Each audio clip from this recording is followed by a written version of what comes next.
श्रीलंका, बांग्लादेश और अब नेपाल में हाल के राजनीतिक उथल पुथल ने न केवल दक्षिण एशिया को बल्कि पूरी दुनिया को हिला कर रख दिया। इन देशों में जनता का आक्रोश और सड़कों पर उतरना इस बात का संकेत है कि जब विदेशी ताकतें या सरकारें किसी देश की नीतियों को प्रभावित करने की कोशिश करती है और जनता को अपने हितों के लिए उकसाती है तो परिणाम विस्फोटक हो सकते हैं।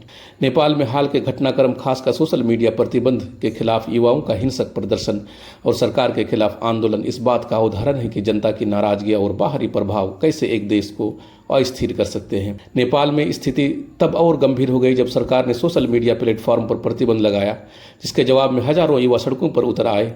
इन प्रदर्शनों में कम से कम 19 लोगों की मौतें और सैकड़ों घायल होने की खबरें हैं, जिसके बाद प्रधानमंत्री केपी शर्मा ओली को इस्तीफा देना पड़ा। काठमांडू और अन्य शहरों में कर्फ्यू लागू कर दिया गया और भारतीय विदेश मंत्रालय ने अपने नागरिकों के लिए यात्रा सलाह जारी की, जिसमें उन्हें सतर्क रहने का और स्थानीय दिशा निर्देश का पालन करने को कहा गया। यह घटनाएं दर्शाती है कि जब विदेशी ताकतें किसी देश की आंतरिक नीतियों को प्रभावित करने की कोशिश करती है या जनता को अपने हितों के लिए उकसाती है तो स्थानीय आबादी में असंतोष को बढ़ावा देता है। नेपाल में भ्रष्टाचार के खिलाफ जनता का गुस्सा और सोशल मीडिया जैसे डिजिटल मंचों पर प्रतिबंध ने इस आग में घी डालने का काम किया है। यह केवल नेपाल तक सीमित नहीं है। श्रीलंका और बांग्लादेश में भी हाल के वर्षों में इसी तरह के जन आंदोलन देखे, जहां आर्थिक संकट, भ्रष्टाचार और बाहरी हस्तक्षेप ने जनता को सड़कों पर उतरने के लिए मजबूर कर दिया। नेपाल में अब स्थिति को नियंत्रित करने के लिए सेना को तैनात किया गया है और राजशाही की बहाली और हिंदू राष्ट्र की मांग को लेकर भी कुछ प्रदर्शन हो रहे हैं।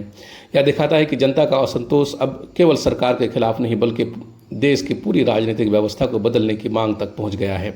इसलिए नेपाल में तैयार रहें। यह समय सतर्कता और सावधानी का है। भारतीय नागरिकों को सलाह दी जाती है कि वे नेपाल की यात्रा टालें और वहां मौजूद लोग अपने ठिकानों पर सुरक्षित रहें। किसी भी आपात स्थिति में काठमांडू स्थित भारतीय दूतावास के हेल्पलाइन नंबर पर संपर्क करें। यह आंदोलन केवल नेपाल की कहानी नहीं बल्कि यह एक चेतावनी है। जब जनता का धैर्य जवाब देता है और बाहरी ताकत हस्तक्षेप करती है तो परिणाम पूरे क्षेत्र को अस्थिर कर सकता है। So thank you.